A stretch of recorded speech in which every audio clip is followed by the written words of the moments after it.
Question number 1, cone of experience related to teaching learning was suggested by. शिक्षण अधिगम से संबंधित अनुभव का शंकु किसके द्वारा सुझाया गया था। Answer Edgar Dale. Question number 2, rearrange the sequence to write a lesson plan. पाठ योजना लिखने के लिए अनुक्रम को पुनर्व्यवस्थित करें। इसमें सबसे पहले आएगा प्री प्लानिंग, फिर उसके बाद में लेसन ओपनिंग, फिर उसके बाद में आएगा लेसन लेआउट, फिर उसके बाद में आएगा एक्सटेंडेड प्रैक्टिस, उसके बाद में आएगा closure of lesson.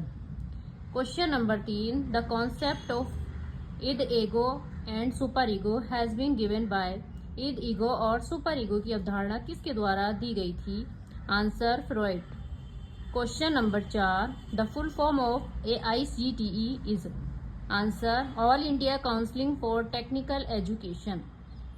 Question number 5, will defining relationship between teachers and children use it is socially constructed development। शिक्षकों और बच्चों के बीच संबंध को परिभाषित करते समय उसे सामाजिक रूप से निर्मित विकास के रूप में उपयोग करेंगे।